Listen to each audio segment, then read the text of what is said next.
This is ATN Global News. First, the headlines. Ex-Mossop president files legal action against FG. Labour shuns FG's meeting, insists on shutting down economy.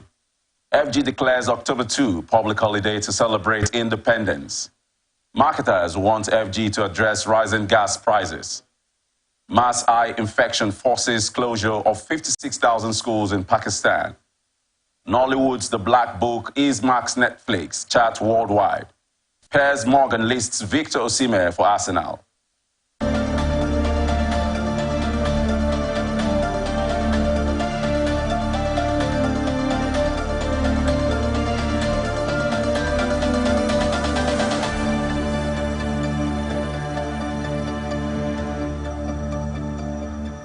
The rest of our stories. Former president of Mossop, Comrade Lebosi Saro Piabara, and executive director of the African Foundation for Energy and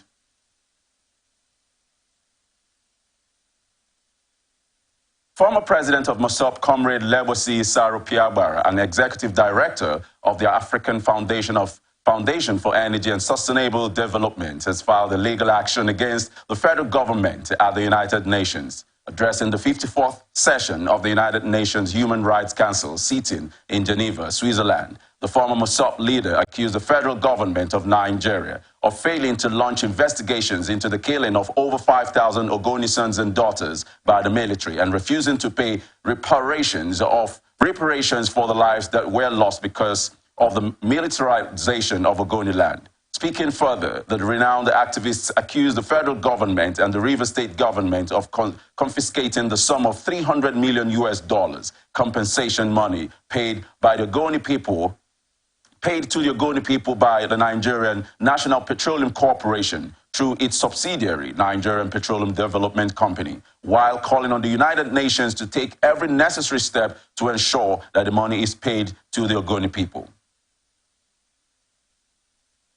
Architect Toye Cole, APC governorship candidate in Rivers State, on Tuesday said the state chapter of the party is shocked to discover that President Bola Tinubu appointed former Governor Nyesom Wike and some card-carrying members of the opposition People's Democratic Party into his cabinet. Architect Cole, while speaking to newsmen after the meeting, said, "We can only urge the president and leader of our great party to do more for God's glory and the APC's good. This includes appointing our sons and daughters to key positions and other forms of empowerment of our members to cater for our faithful supporters who, despite the human and material losses they have encountered, remain long-standing in faith with the APC."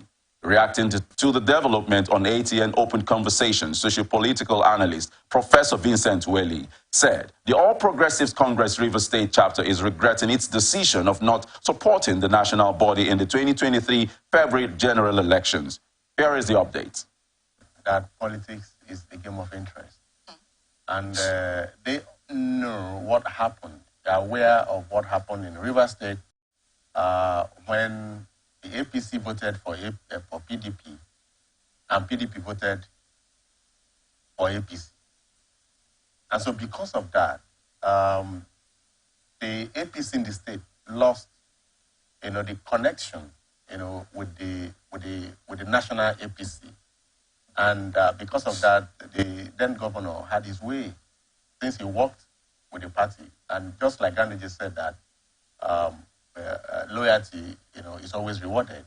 And so if Wike was rewarded, it was obvious that Wike, delivered APC in Rivers State, while the APC in the state voted for PDP. You can see, so that's what I mean when I say it's a matter of interest.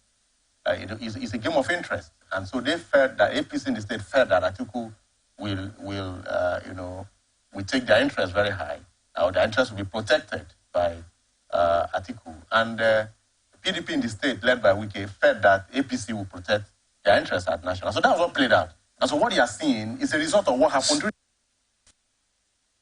Vincent Welle further advised the Rivers State chapter of the All Progressive Congress to unite the party at state level, as the party was divided and has no leverage to make demands for federal appointments. Here is the update.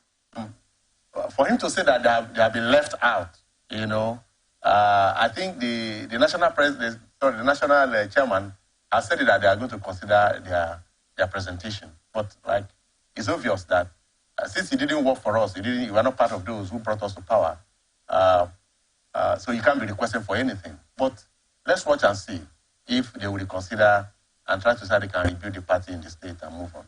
But of course, you know that the party in the state is even controlled by Wike himself. You know, he's controlling PDP and he's also controlling the APC. And for APC to pull out of the tribunal, is the height of it that the state APC pulled out of the tribunal, not supporting their candidate anymore. So it goes to show that the candidate lost, the support of the party. Judging from, what happened, in the presidential election and all of that. So the national president, the national chairman can instruct the state to pull out. That after all, the person we are fighting has supported us to win at the national level. It's a game, So that is why maybe they have not considered them for anything. But we hope that they will have a rethink and see how they can rebuild it. United States Consulate General in Nigeria has advised stakeholders on the need for a credible governorship election in Bayelsa State. The Independent National Electoral Commission has scheduled the Bayelsa governorship election for November 11, 2023. Chief Mike Irvin from the consulate's political economic section stated during his recent visit to Yenagoa that they were monitoring activities in the state ahead of the November 11 governorship election and expected it to be peaceful and credible, adding that the delegation was in the state to monitor the activities because the United States was a partner of the Nigerian government in the conduct of elections, stressing that the United States is a fundamental partner of the Nigerian government in the conduct of elections. Responding, Governor Duodiri said his administration was open to partnering with the international community to advance democracy through a free, fair, and transparent electoral process in the state, adding that his expectation going into the November 11 election was that the will of the people would prevail and not be truncated by unknown forces. The Bayelsa Hellsman noted that he is in the governorship contest not only because of the constitutional provision, but also because he wants his vision and plans for the state to impact on the people. He, however, expressed concern over security intelligence about his opponents, particularly of the All Progressives Congress, Chief Timi Silva, and his role in the crisis bedeviling the Nembe Basambri community in a bid to subvert the will of the people during the election, adding that all what the people want as a government is a free, fair, and transparent electoral process.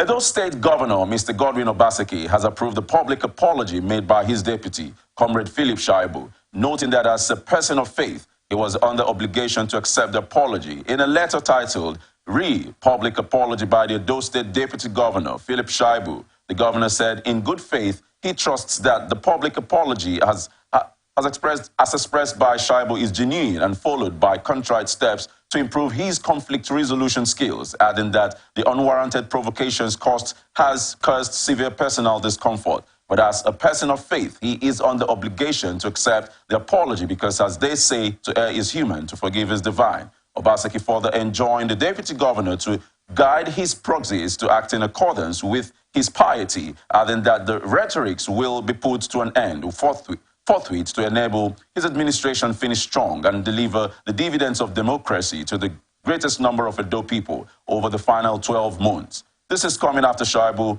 had sought forgiveness from Obaseki for any unintentional mistakes he may have committed while fulfilling his responsibilities. Edo State Secretary of the People's Democratic Party, Mr. Hilary Osu, has advised the party against fielding unpopular candidates in the 2024 governorship election in the state.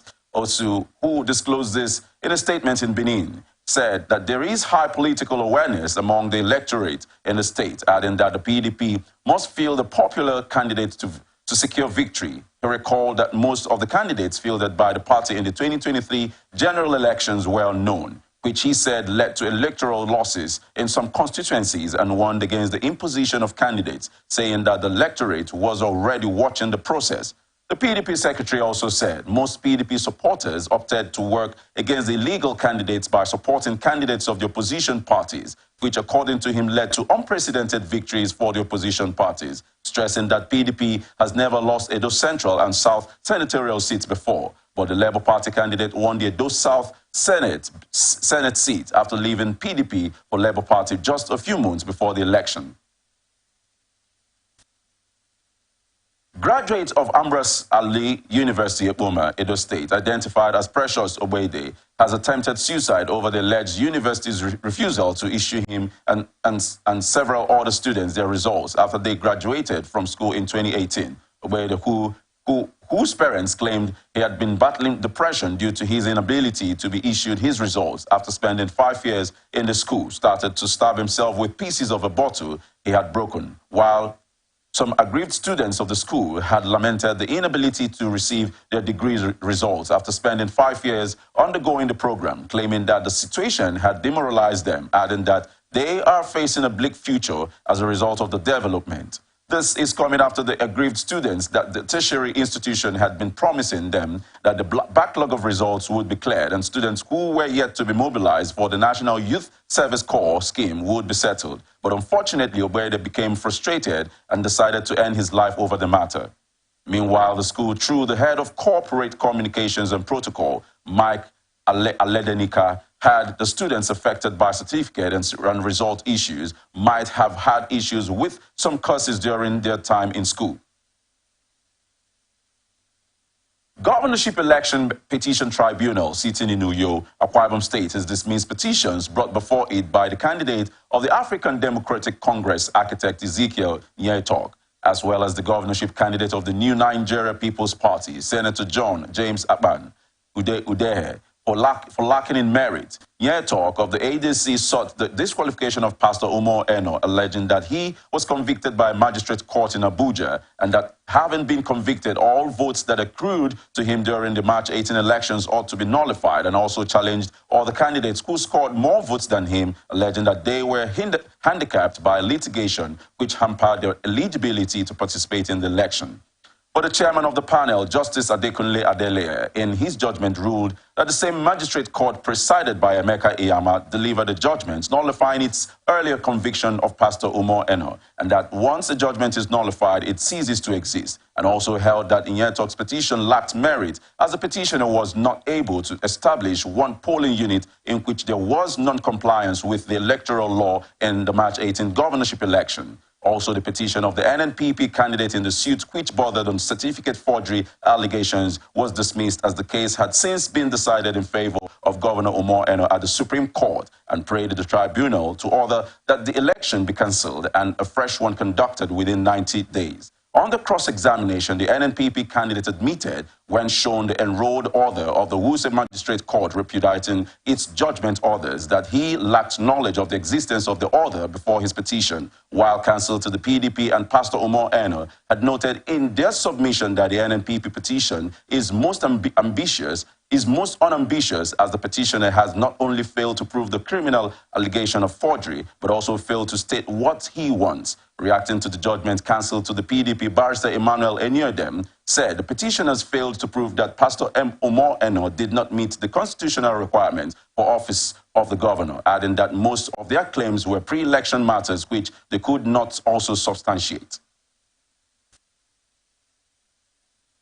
Nigerian Air Force fighter jets under the air component of Operation Udoka II on Tuesday destroyed the armories and hideouts of the indigenous people of Biafra combatants in Anambra and Imo states. According to a statement on Wednesday by the NAV spokesperson, Air Commodore Edward Gapquet, the air operations were executed following an intelligence report that the fighters had conducted plans to unleash mayhem on the residents and other states in the region. He said the fighter jets conducted several airstrikes on the IPOP fighters' enclaves in Mother Valley, Osumuhu in Nnewi South local government area of Anambra State, and at Oko Ihube in Okigwe local government area of Imo State. He said some of the bombed locations were considered to be their armories. Reacting to the development on ATM blowout, public affairs analyst Reverend Nze O. Nze questioned the credibility of the intelligence report, which prompted the Air Force to bomb the IPOB armories. Here is the update. Look at the name they're calling now, Operation Udoka. Which Udoka? Is it the Udo the people are looking for or the Udo you are looking for? Because I will say that whatever grievance the IPOBs or the ESN will be throwing out now is caused by the government of Nigeria. And now, you say you are bombing their hideout, just like the question you asked. What does their hideout look like? Can anybody see their hideout? Please, if you say you're acting on intelligent report, because if you go to Southeast, we don't live like the Northerners. Most of the villages are under big Iroko 3. And these villages will go down under heavy bombardment. And you come out to tell the media that you have bombed ESN and the IPOB hideout. If you are saying you are bombing ESN hideout, I will understand with you because of the name security attached to them. But why bombing IPOB, indigenous people of Biafra? Why bombing them? When they don't even have guns, they don't have weapons. You are coming with heavy weapons to fight somebody with a bare hand.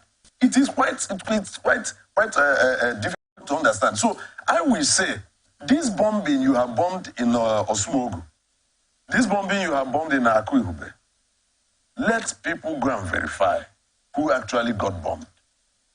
But if you have gone to bomb empty space and say you bomb people, well, it is credit to you, but if truly it is people you went there to kill. They also accused the Air Force of double standards in handling security issues in the country. Here is the update.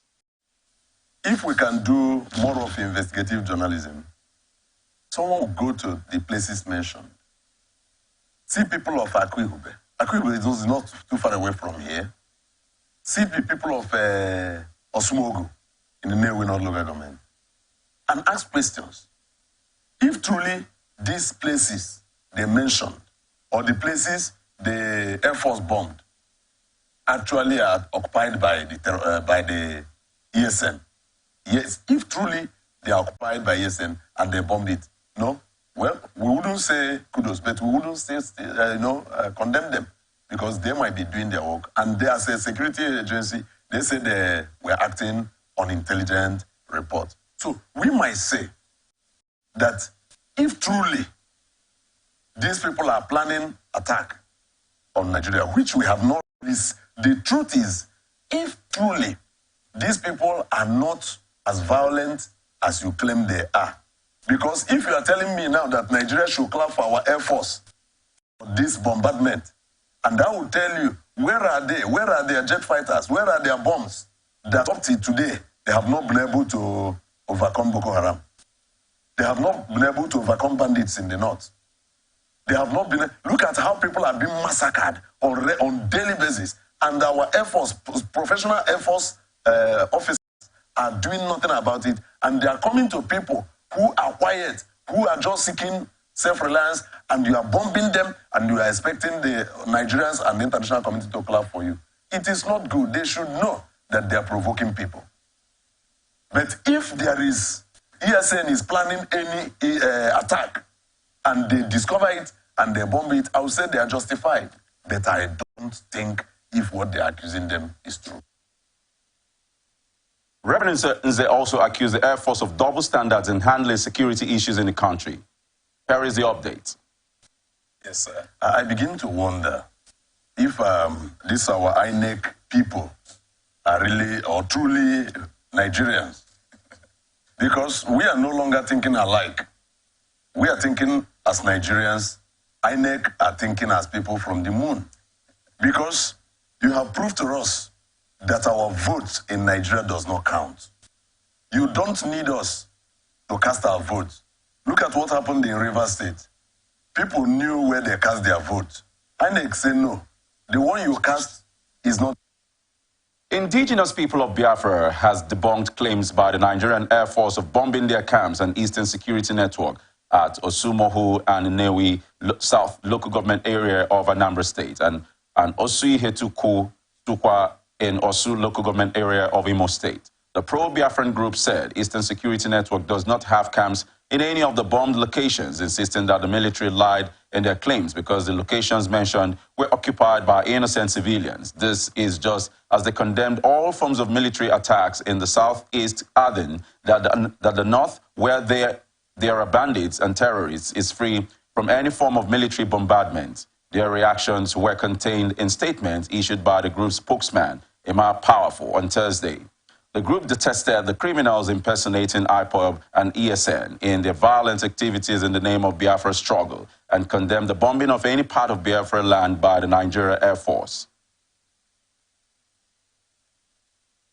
Vice-Chancellor of Lagos State University, Professor Ibiyemi Olatunji-Bello, has stressed the importance of clear communication to avoid misinformation and distortion.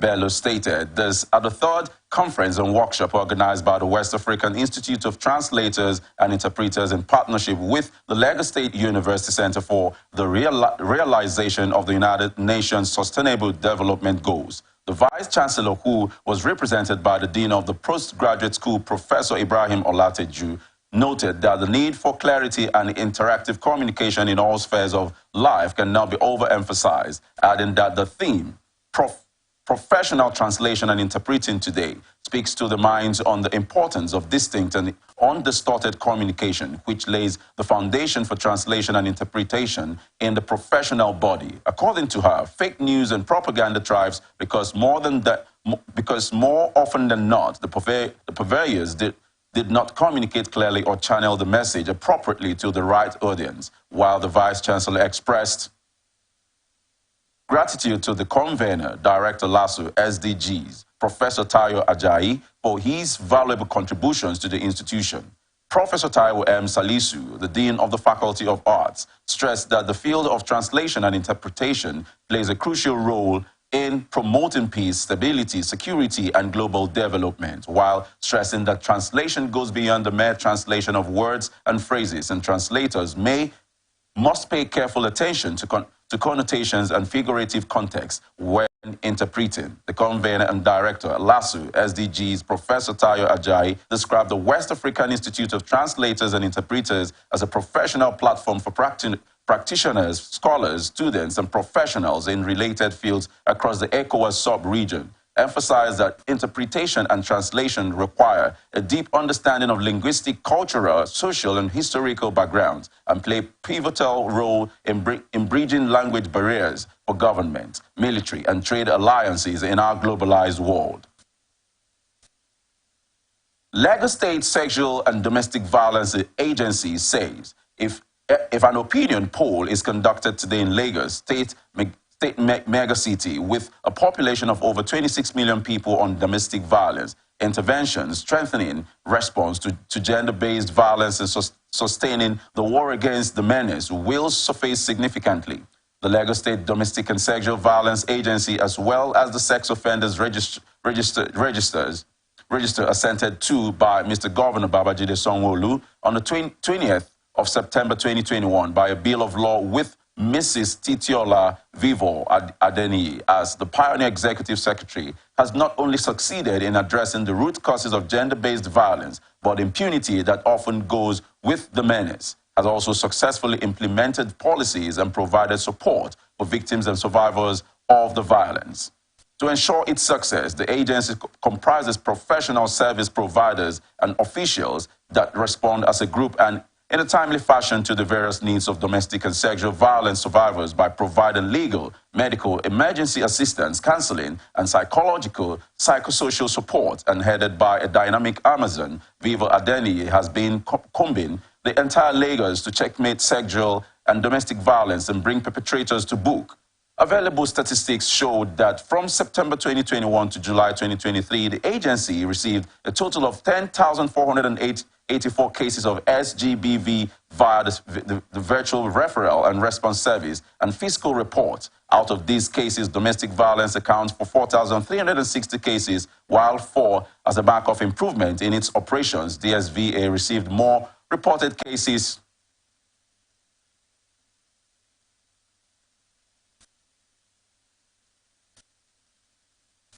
DSVA received more reported cases of SGBV between August 1, 2022 and July 2023. which were higher than between September 2021 and July 2022, while 5,624 cases were reported in the last 1 year. 4,860 were reported in the previous year.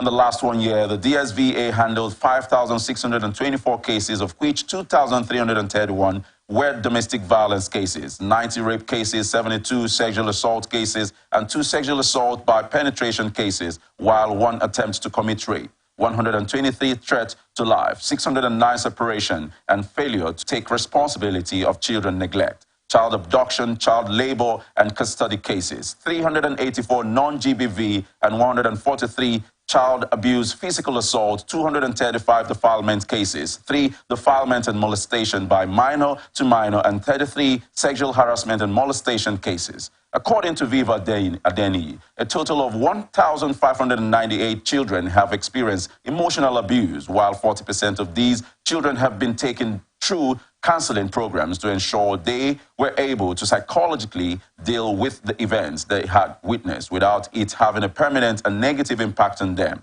While in fighting domestic and sexual violence, Viva Adeni said the Office of the Public Defender as well as the Lagos Public Interest Law Partnership have provided free legal representation to survivors of domestic violence, judicial separation, divorce, maintenance, custody of children, and settlement.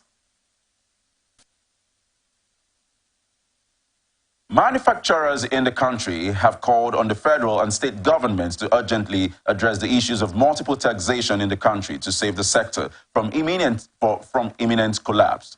The manufacturers, under the aegis of the Manufacturers Association of Nigeria, said double and multiple taxations are major threats to the growth of their businesses. The national president of MAN, Otumba Francis Meshoye, and the chairman of the association in Kwara, Kogi State's Rahman Bioku, who made appeal on behalf of their colleagues during the opening of the 9th Annual General Meeting of Kwara Kogi State's branch of the association in Ilorin, the capital of Kwara State, and said the challenges confronting Nigerian manufacturers, including the harassment of manufacturers to pay multiple taxes and the collapse of infrastructure, especially roads leading to members' factories. The MAN president stated that the poor performance of the national economy in the last few years, which the federating states are part of, has remained a source of concern to all manufacturers. Earlier, the chairman of MAN, Kwara and Kogi State's branch, Rahman Bioku, had said that the theme of the event was chosen to conduct a long overdue assessment of the disharmony, the disarray,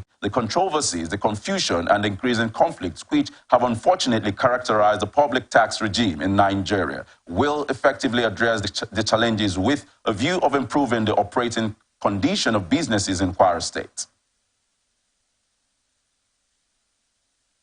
Social Democratic Party has called on security agencies to promptly investigate the attacks against their supporters in the Eastern Senatorial District of Kogi State. The director, New Media, Muri, Sam Campaign Council, Isaiah Ijele, who disclosed this in a statement while responding to a viral social media video showing brutal attacks against supporters purportedly loyal to the SDP. Ijele noted that such cruel acts of violence, which have repeatedly marred Kogi State political landscape in the past, gravely threaten the rights to freedom of expression, association, and peaceful assembly. Ijele stated that the police and the other authorities must take all necessary steps to prevent acts of political motivated violence and refrain from issuing inflammatory statements that could incite similar attacks or deter people from expressing support to political parties of their choice, adding that the alleged recent attacks on their supporters was carried out twice in Ajiolu, Ojaji, in Dekina local government area, where a 7th senator from Kogi East hails from. According to him, security authorities must also urgently launch a thorough, independent, and impartial investigation into those assaults and ensure that the perpetrators were brought to justice, adding that security agencies must also fully respect and protect the rights to freedom of expression, association, and peaceful assembly in the lead up to, during, and after the upcoming election. Independent National Electoral Commission, INEC, has raised the alarm that the growing level of violence and insecurity in Imo and Kogi states is not only unacceptable, unnecessary, and worrisome, but also capable of scaring potential voters. The INEC National Commissioner and member, Information and Voter Education Committee, Malam Mohammed Kadu Haruna, raised the alarm yesterday at a one-day workshop organized for media executives in Owerri by the Commission. Haruna said, "We have gone so far with our preparedness for the off-cycle elections in Imo, Kogi, and Bayelsa states. The Commission is truly worried about the growing level of insecurity violence in Kogi and Imo states.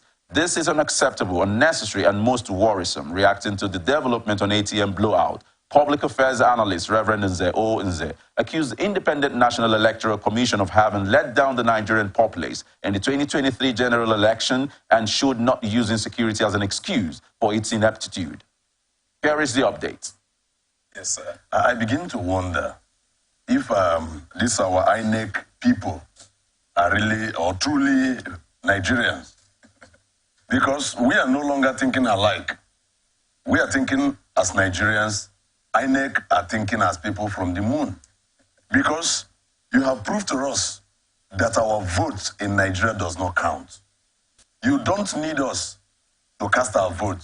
Look at what happened in Rivers State. People knew where they cast their vote. INEC said, no, the one you cast is not the one we are reading. They have ghosts who cast votes for them. So if they are now expecting the people from Imo State to come out and cast their vote, it is an aberration. I believe that INEC has ghosts who cast vote for them. And ghosts shouldn't be afraid of insecurity, because insecurity deals with humans and not ghosts. So let the same people who cast the votes they counted in February 25th election and March this election, let the same ghost go and cast this one. Because I think they are trying to have impoverished us and have enslaved us in our own land. They have made us slaves to the elites, to the politicians. People who don't go to school. We teach those who went to school how to solve arithmetic. And it can only happen in Nigeria. And those who went to school, who we certify as educated people, are now practicing illiteracy. And we can't understand ourselves again. So if we keep crying, as we are crying now, and INEC keeps rejoicing and keeps coming out to tell us whatever they want to say, like now, the insecurity in the Imo State is capable of scaring potential voters from coming out to vote. For that, on that day, when they will do what they will do, they say, we once announced it that there is insecurity in this place. That's why you see voter party and all that. But all these things, well, God is watching. Yes, sir. They queried the Electoral Commission over its worries of insecurity in the coming elections in Imo, Kogi, and it successfully conducted general elections in the northeast more prone to banditry. Here is the update. But now, coming to the reality on ground concerning INEC and what they are planning to do. Now, look at it.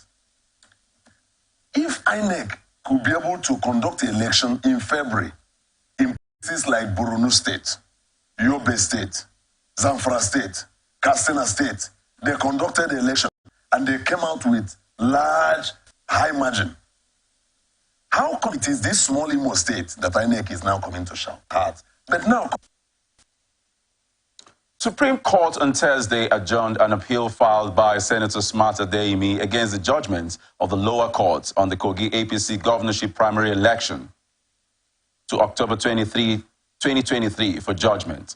This is coming after Adeyemi had filed a suit at the Federal High Court seeking to nullify the primary election of the All Progressives Congress, which produced Usman Ododo as the party's flag bearer for the state's governorship election slated for November 11, while the case was dismissed by both the High Court and the Court of Appeal for lacking in merit. The Apex Court, while hearing his appeal on Thursday, told his lawyer, Ms. Subao Adetumbi San, that his client was appealing against concurrent findings of the High Court and the Court of Appeal, which stated that primary elections were held in Kogi State, but that he had failed to challenge these concurrent findings, while the Appellant's Counsel said he would go ahead to argue the appeal. The Supreme Court therefore adjourned the appeal to October 23, 2023 for judgment, adding that the representatives for the Independent National Electoral Commission, All Progressives Congress, and Usman Ododo include Chief Attorney Anthony Adeni San,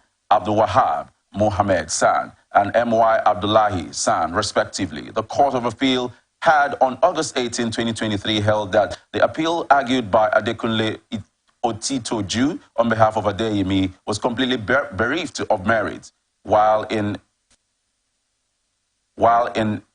an unanimous judgment of a three-man panel of justices of the court, Adeyemi was said to have failed to establish all grievous criminal allegations made against the conduct of the primary election by APC and its leaders.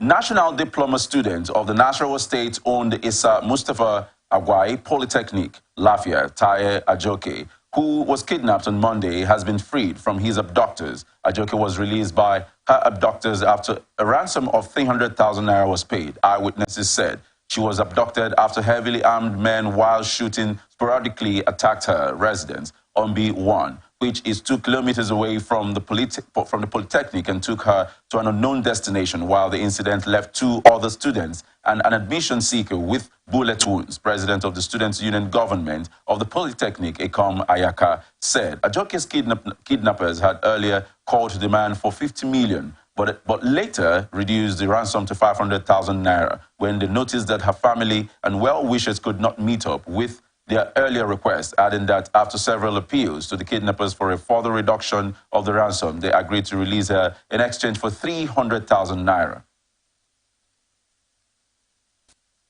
Kaduna State Governor Malam Uba Sani has restated the administration's commitment to rebuilding trust in all communities while calling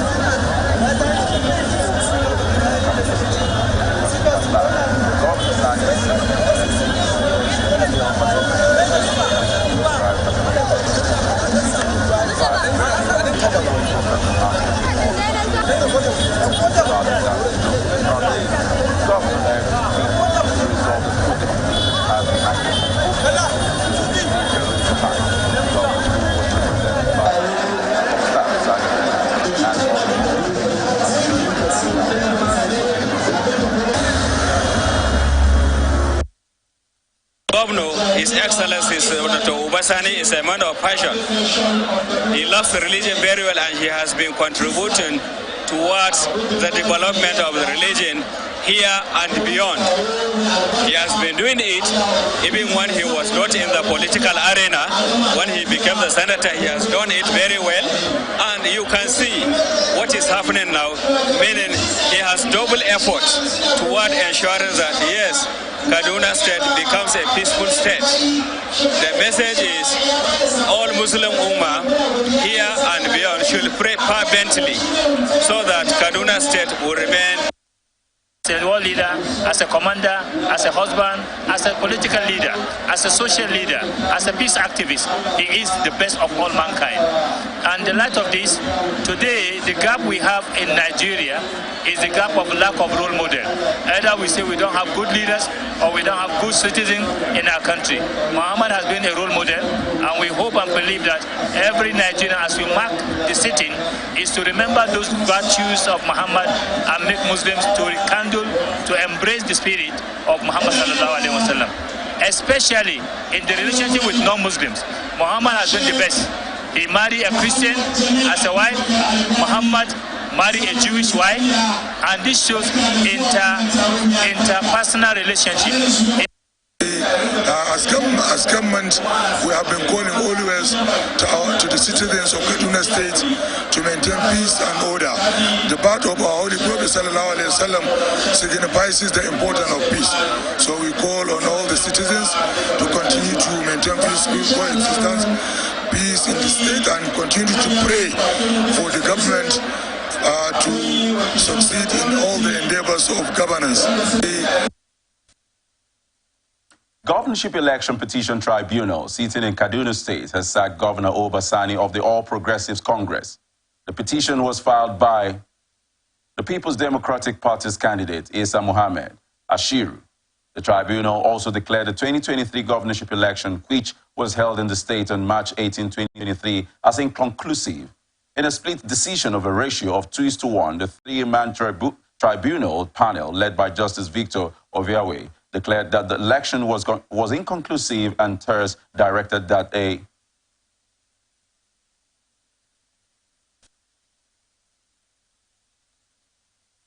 and thus directed that a supplementary election should be held by the Independent National Electoral Commission within 90 days. This is coming after the PDP had hinged its arguments on the grounds of alleged irregularities and electoral fraud, deposing that its candidate, Isa Mohammed Ashiru, won the election, while the tribunal ruled further that INEC is to conduct election in 7 wards, 4 local governments with 24 polling units consisting of 16,300 registered voters. During the hearing of the petition, the PDP and Ashiru called 24 witnesses and presented claims and documents to judgment virtually on Zoom. Former National Vice Chairman, Northwest of the All Progressive Congress, Salihu Lukman, with former Osun State Governor and pioneer National Chairman of the party, BC Akande, and former Edo State Governor, who was equally a former National Chairman of the party, Senator Adams Oshomole, say ardent members of the party require a strong commitment and capacity to stubbornly continue to campaign for the restoration of democratic values within the APC. Comrade Adams was emphasized that progressive leaders within the APC must encourage disagreements as a basis for nurturing the growth and development of both the party and Nigeria's democracy, while recalling some of the disagreements which had emerged when he was national chairman and how his ability to express any disagreement with his positions had defined the existing relationship since the time in the National Union of Textiles in the early 90s. He said it was a rare privilege meeting the leaders who both inspiring, reassuring and challenging, listening to their perspectives about development in APC and what needs to be done to return the APC to its founding vision, to provoke a deeper internal debate within the APC about developing the APC to achieve desired objectives. Lukman, who resigned as the National Vice Chairman of the APC National Working Committee on the eve of the emergence of Abdullahi Umar Ganduje as National Chairman, described his audience with both former National Chairman as frank and fruitful, adding that the political bigwigs of Akande and Senator Oshomole expressed concern about the need to return the ruling party to the vision of its founding fathers, while commending the initiative to document the experiences. The two leaders were unanimous that returning APC to its founding vision of becoming a progressive party will require consistent struggle against conservative elements both within the party and outside. Legal team of the People's Democratic Party presidential candidate Atiku Abubakar has concluded plans to file a motion to challenge President Bola Tinubu's plea for Chicago State University not to release privileged documents in his academic records. The special advisor to Atiku on public communications, Frank Shaibu, disclosed that the legal team had up to 48 hours to respond to the motion in the U.S. court, while Atiku had earlier secured an order for CSU to make the president's academic records available to his legal team. This is coming after a magistrate, Jeffrey Gilbert, had last week ordered Tinubu's alma mater to provide all relevant and non-privileged documents to the applicant within 2 days, adding that Atiku is currently challenging the victory of the former Lagos State governor at the 2023 presidential poll and his recent affirmation by an election petition court in Nigeria. The documents sought by the PDP candidate through his counsel, Angela Liu, include the record of admission and acceptance at the university, dates of attendance including degrees, awards and honors attained by the former governor of Lagos State at the university, among others, stressing that the deadline given by Gilbert, Tinubu's lawyers approached Maldonado, arguing that the earlier decision by Gilbert needed to be reviewed by a district judge. The request for a review and delay of the order was eventually granted by the U.S. District Judge, while Tinubu's application, filed by his lawyers Oluwole Afolabi and Christopher Carmichael, advanced 2 reasons. And first was that his academic records in issue are not useful in Nigerian courts, as claimed by Atiku, because the Nigerian election proceedings and the Nigerian courts have explicitly been unreceptive to the discovery. And the second reason given was that Atiku's request is unduly intrusive because it allows Atiku to conduct a fishing expedition into interveners' private, confidential, and protected educational records. National Deputy President of the Trade Union Congress, Tommy Etim, said nothing would stop the strike, noting that Nigerian workers were disenchanted with the federal government. He stated that the unions had given the government sufficient time to address their demands, stressing that the workers would not allow themselves to be deceived any longer. Etim, who disclosed this, said that any fresh meeting was pointless and asked the Nigerians to brace for the long-drawn walkout, adding that Nigerians should expect the industrial action and a total shutdown of the nation, while accusing the federal government is planning to sack 17,000 workers in this period when Nigerians are suffering great hardships. Also, a top official of the NLC, while speaking on the proposed strike, said the issues are straightforward. NLC's joint communique was very clear, and that is why NLC has declared an indefinite nationwide strike, which is to begin on October 3, 2023, and nothing will make us to start unless the government does everything we have said they should do. Asked if the unions would shelve their plan if invited to a meeting by federal government, the union leader noted, no meeting or promise that would make us stop. The only thing that would make us stop is the fulfillment of all those demands. Nothing else, insisting that the unions have had a series of meetings with the government, but they ended in deadlock.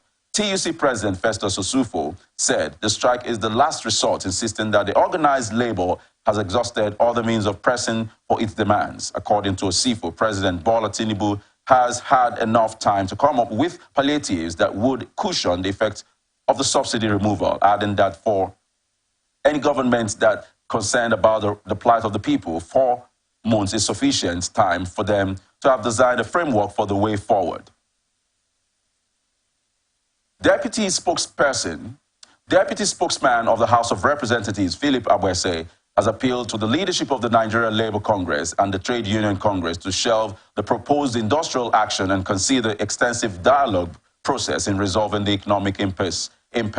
This is coming after the NLC and TUC had on Tuesday declared that they would commence an indefinite strike on Tuesday, October 3, and have also ordered the state chapters to mobilize for protests across the country. Appealing to the NLC and TUC leaders in a statement he signed on Thursday, Abwese said the country's economy cannot withstand the intended mass action of organized labor. Abwese and called on the union leaders to continue to dialogue with the federal government, adding that the removal of fuel subsidy by the president was in the best interest of the country, noting that fuel subsidy had been a part of the nation since the 1970s and had made a few richer, stressing that available figures showed that the Buhari administration paid a subsidy of over 11.4 trillion naira, more than what the government spent on education, health and infrastructure during the period under review. While acknowledging that President Tinubu's decision to end the regime has come with hardship, he reckons that Nigerians will celebrate in the long run, noting that fuel subsidy constitutes 50% of the nation's problem and its termination will usher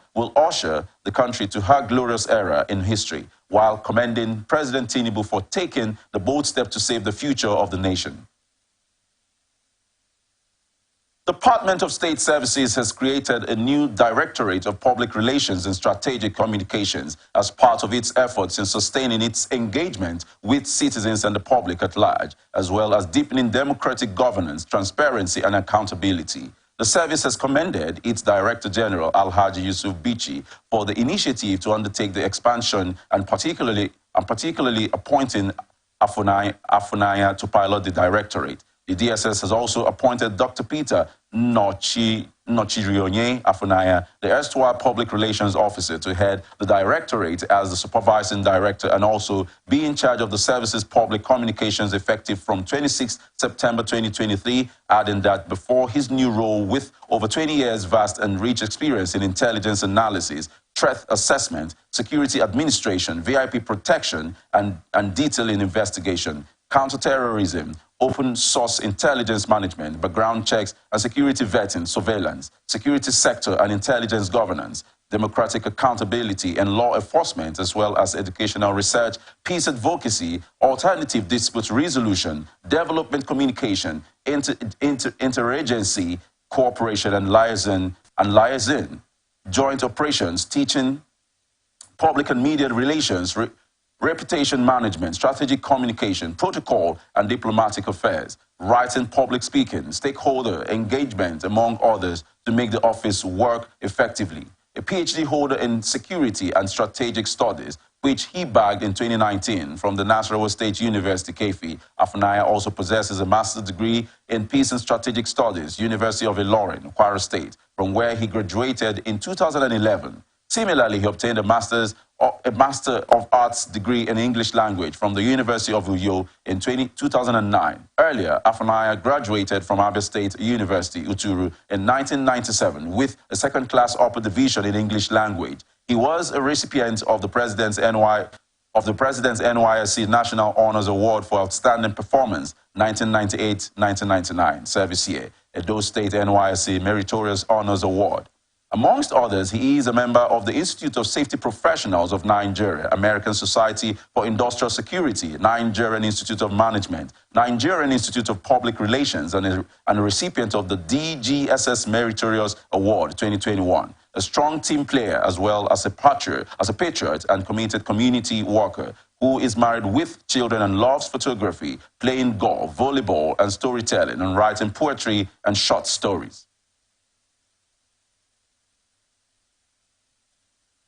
National Universities Commission has approved the establishment and upgrade of the Niger Delta College of Education to University of Education, MENA, as a duly established university. The acting executive secretary, NUC, Chris Miyaki, gave the approval for the upgrade on behalf of the commission following the revalidation approval for the recognition of the University of Education, MENA. It will be recalled that Niger State University of Education was recognized by the NUC in 2015, but the recognition was contingent on the willingness of the common administration at the time to retain the university.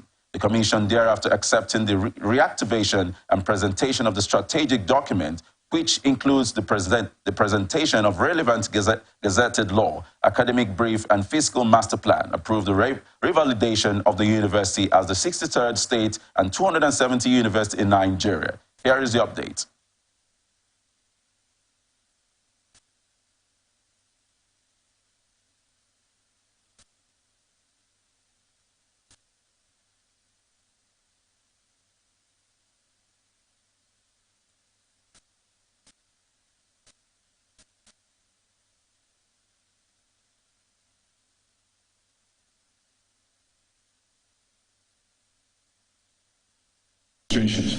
Consequent upon the receipt of the Niger State Government letter reference GHNS 221 and dated 20th Bago, requested for the activation of NUC's earlier recognition of Niger State University of Education, MENA, Niger State, and the formal presentation of the strategic documents, including the relevant gazetted university law, academic Speaking earlier, the executive governor of Niger State, Mohammed Omar Bago, criticized the level of awarding certificates without vocational skills as a big issue in Nigeria, promising his government will change the narrative. We are here on behalf of all, alongside degree certificates in the universities. He also said skill acquisition is one of the way out of unemployment, as governments cannot employ everybody.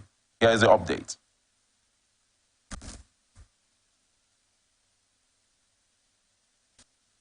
Nigerian Meteorological Agency has notified the residents of the Federal Capital Territory, Edo, Kwara, and 22 other states of 48-hour downpour beginning from Thursday.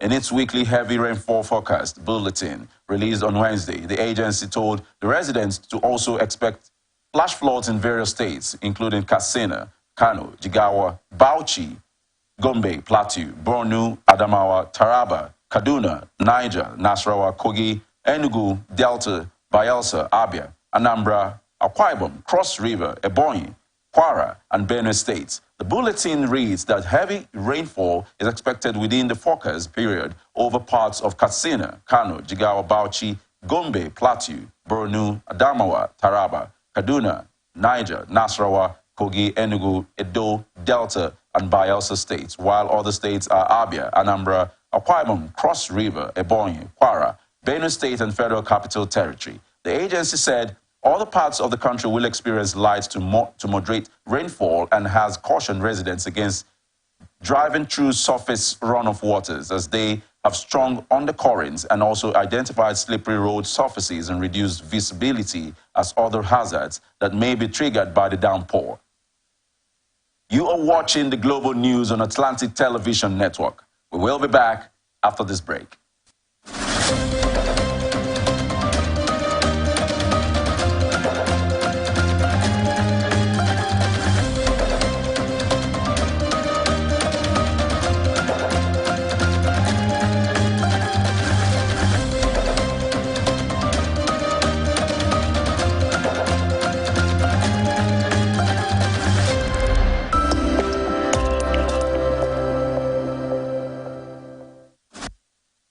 Welcome back. This is the Global News on Atlantic Television Network. Now to the rest of our stories. Federal government has declared Monday, October 2, as public holiday in commemoration of the nation's 63rd independence celebration. A statement by the Permanent Secretary of the Ministry of Interior, Dr. Oluwatoyin Akinlade, on Thursday in Abuja said the Minister of Interior, Dr. Olubimi Tunji Ojo, who made the declaration on behalf of the federal government, congratulated all Nigerians at home and in the diaspora and assured Nigerians of government's continued commitment to tackling challenges facing the country, noting that difficult socioeconomic and security challenges are global and Nigeria is not isolated. The minister, however, said that the government was really making efforts to confront the varied and numerous challenges with all the might available until respite comes. Tunji Ojo reiterated that the eminent position of Nigeria in the Committee of Nations and the greatness ahead of the country was achievable if all Nigerians worked together in unity, stating that the federal warm welcoming spirit and love, as well as the unbounded human capital and the richness of the land makes Nigeria unarguably the leading black nation in the world.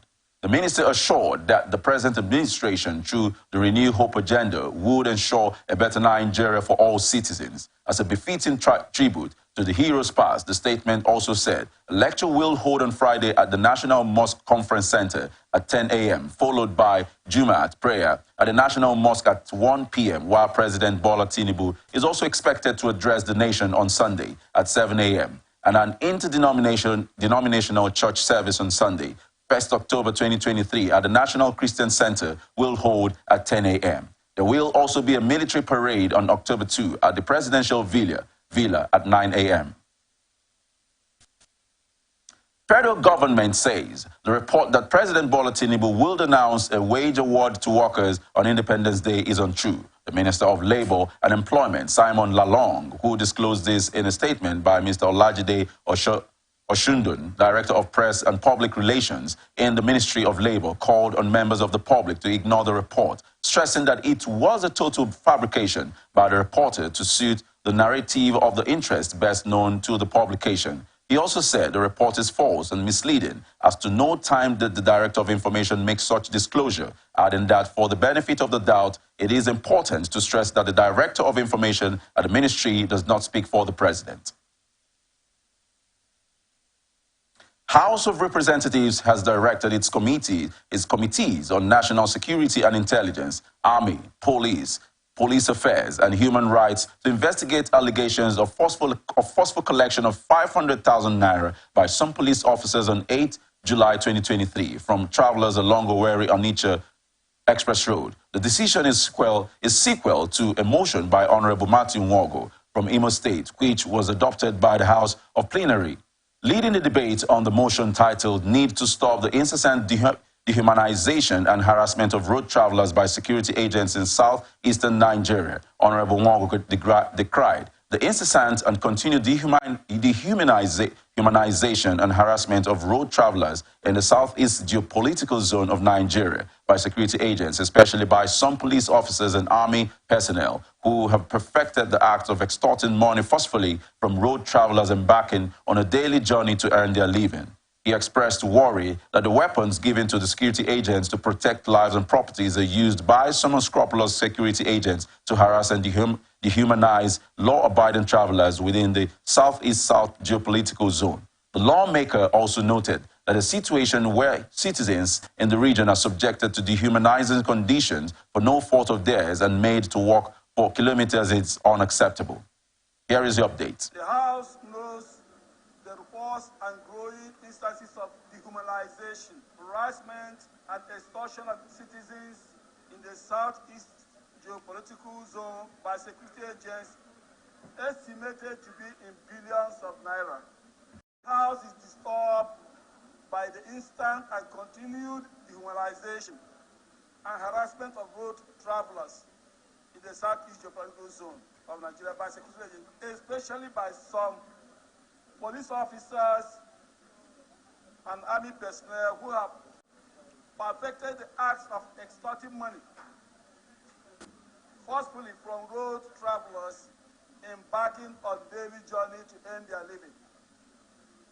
The House is worried that the weapons given to the security agents to protect lives and property are now being used by some unscrupulous security agents to harass and dehumanize the law-abiding travelers within the Southeast zone. The House is alarmed at the brazen manner in which travelers within the zone are forcibly moved out from their traveling cars and vehicles by security agents and are ordered to walk some kilometers with their hands raised above their heads, thus dehumanizing and portraying them as common criminals. According to him, such situations further worsen the collaborative effort needed to checkmate crime and criminality within the Southeast geopolitical zone. Up next is business news. House of Representatives has resolved to set up an ad hoc committee to investigate the law implementation of the Cabotage Act. The decision of the House followed a motion by Honorable Awaji Inombek Abiante from Rivers State during the House plenary. Leading the debate on the motion, Honorable Abiante noted that the Coastal and Inland Shipping Cabotage Act 2003 was enacted by the National Assembly to restrict the use of foreign vessels in domestic coastal trade, assist in promoting the development of indigenous tonnage, and establish a vessel financing fund. He said the act was introduced to stimulate, empower, and reposition indigenous shipping companies for active participation in the sub-Saharan shipping activities, amongst other things. He observed that after 20 years of the enactment of the law, the shipping trade is still dominated by foreign-owned vessels, adding that on 25th June 2023, at the International Maritime Organization Day of the Seafarers celebration, the joint body of the seafarers professional groups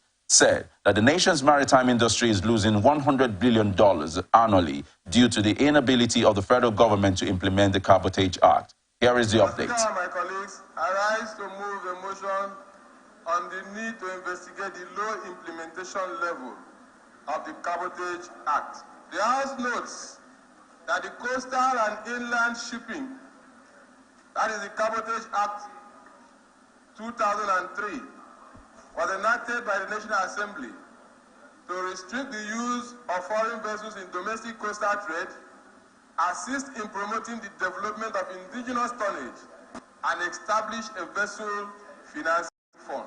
I therefore resolve to invite this House to mandate the Committee on Maritime Safety, Education and Administration to investigate the low implementation of the Cabotage Act. Mr. Speaker and my colleagues, I rise to report back within 4 weeks for further legislative action.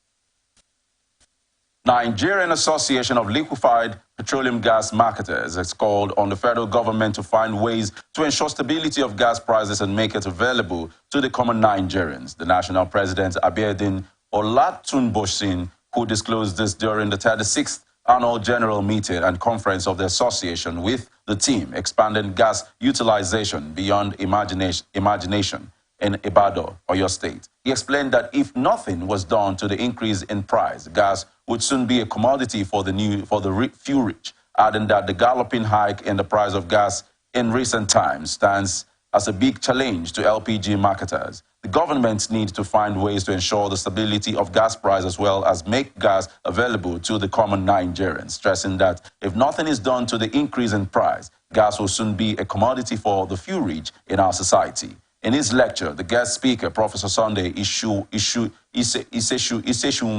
of the Department of Petroleum Engineering, Faculty of Technology, University of Ibadan, identified changes in demand, changes in supply, natural gas production and consumption, changes in price and electricity pricing as some challenges facing LPG market in the country. You're still watching the news on Atlantic Television Network. Up next, the international tidbits. Security and intelligence services in Burkina Faso says it foiled an attempted coup in the country. The military government, in a statement by its spokesperson, Rimtala Jean-Emmanuel Ouedraogo, said an attempt by some army officers to seize power from Captain Ibrahim Traoré and plunge the nation into chaos was thwarted. It further announced that officers who were allegedly involved in the plot had been arrested. The military government said it would seek to shed all possible light on this plot, adding that it regretted that officers whose oath is to defend their homeland have strayed into an undertaking of this nature. This is coming after the interim president of Burkina Faso, Captain Ibrahim Traoré, seized power from another military regime in September 2022. That was the country's second coup as it grapples with an Islamist insurgency.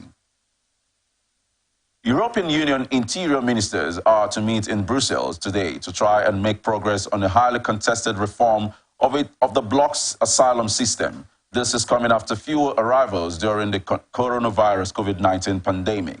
The number of migrants coming to the EU has risen sharply in recent months, exposing unresolved rifts between the bloc's 27 member states, while capitals and the European Parliament have been negotiating for years to agree on a sweeping reform of the bloc's common asylum system. One party in particular, the so-called crisis regulation in the event of a particularly strong influx of migrants, is currently the subject of intense wrangling, and a compromise proposal in July failed to convince both hardliners and the more progressive German government for different reasons, leading to a deadlock. Whether progress can be made on today would also depend on Berlin's readiness to change its position for the sake of overcoming the stalemate after European Commission President Ursula von der Leyen called for a swift political agreement on the reform, while another migration issue on the table will be a controversial agreement between Brussels and Tunis that partly aims to reduce the number of migrants crossing the Mediterranean towards Italy.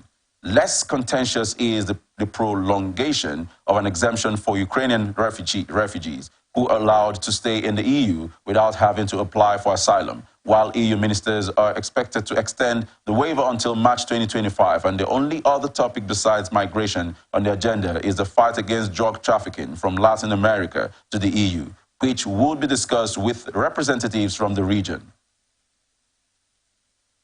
Tens of thousands of schools in Pakistan's most populous province have closed after a viral eye infection has affected nearly 100,000 people. Regional Health Minister Jamal Nasser said approximately 56,000 primary and secondary schools in the central province of Punjab have been ordered to remain shut until Monday, while the viral infection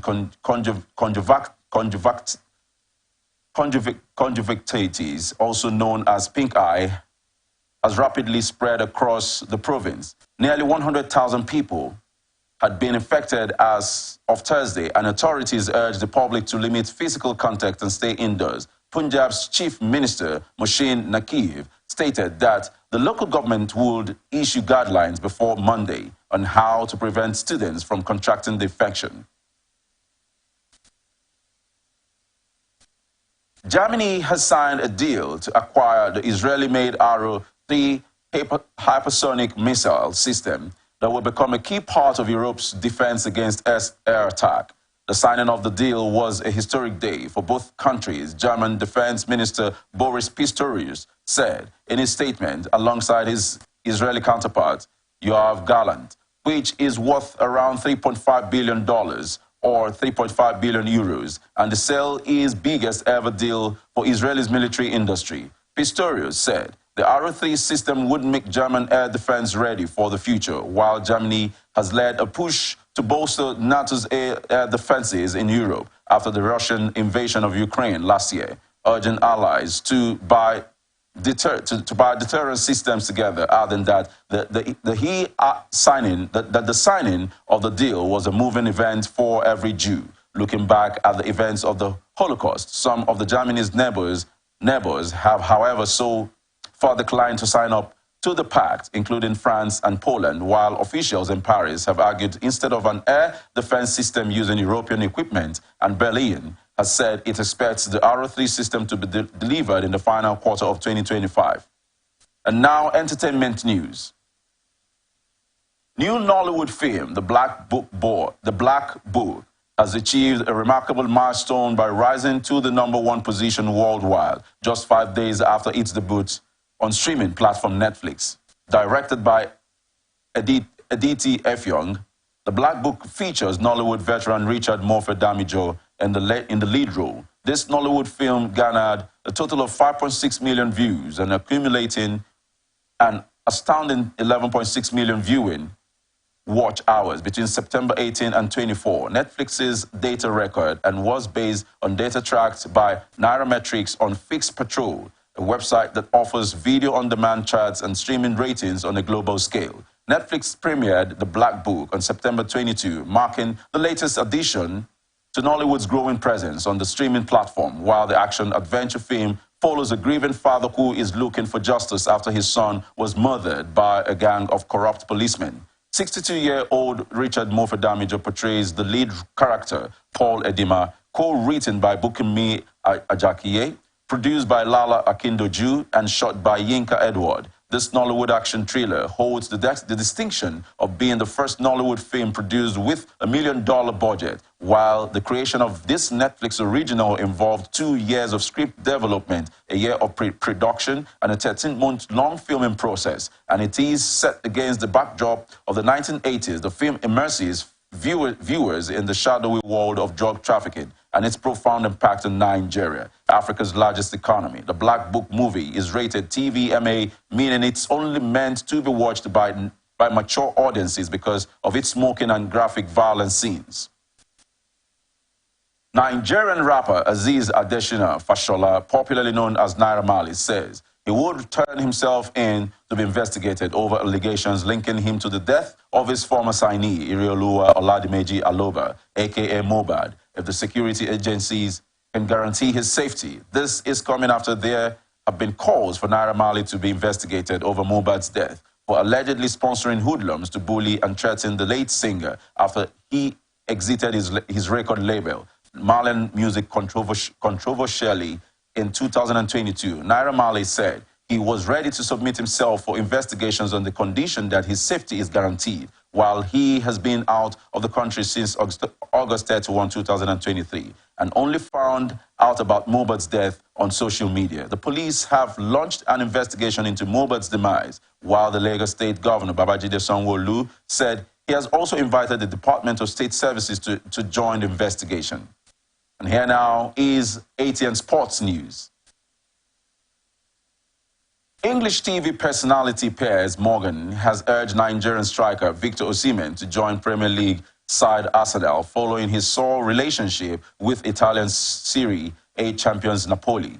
The Napoli striker is currently at loggerheads with the Italian outfit following a video posted on the club's TikTok account mocking him for his penalty miss against Bologna. And in the wake of the event, the striker has snubbed his teammates while arriving at the team's hotel ahead of their game against Udinese, while his agent Roberto Calenda also threatened to take legal action against Napoli for the disparaging video.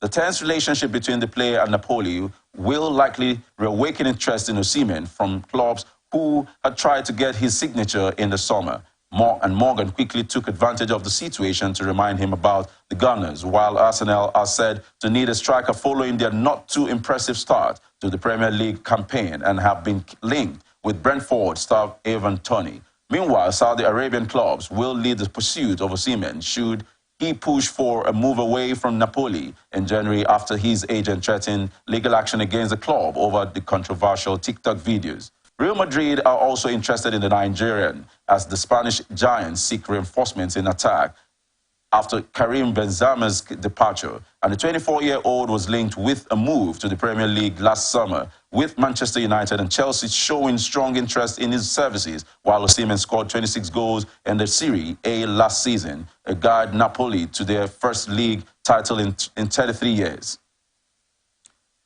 Niger Tornadoes chairman Ibrahim Dada has called on his players to brace up for the challenges of the new season, adding that the Akon Allah will open the campaign against Abia Warriors at the Umahi Township Stadium on Saturday. Dada, who disclosed this while addressing the players after the final training session ahead of the NPFL curtain raiser, stated that he has personal interest in the opening match and therefore challenged the players to prove that they are capable of snatching points on the road. Dada prayed for an injury-free outing and called on the players to be disciplined and committed. Sporting Lagos chairman Godwin Enakena has called on the club's fans to come out in large numbers and cheer the team to victory in their opening game of the 2023 and 2024 Nigeria Premier League Football League season. Paul Ofor's side will host Gombe United in the first game of the champion at the Mobolaji Johnson area, Onikan, Lagos, on Sunday. According to him, the journey in the MPFL begins on Monday, October 2, 2023, at the Onikan Stadium by 4 p.m. against Gombe United, while Sporting Lagos will be making their maiden appearance in the MPFL. This is coming after day one promotion to the top flight last season, while the 2023-2024 MPFL season will kick off this weekend with matches across 8 different centers. And that's the global news for tonight. Before we go, another look at the major stories. Ex-Mossop president files legal action against federal government. Labour shuns federal government's meeting, insists on shutting down economy. FG declares October 2 public holiday to celebrate independence. Marketers want FG to address rising gas prices. Mass eye infection forces closure of 56,000 schools in Pakistan. Nollywood's The Black Book is Max Netflix chart worldwide. Piers Morgan lists Victor Osimhen for Arsenal. I am Besala Chadamba. Thank you for watching.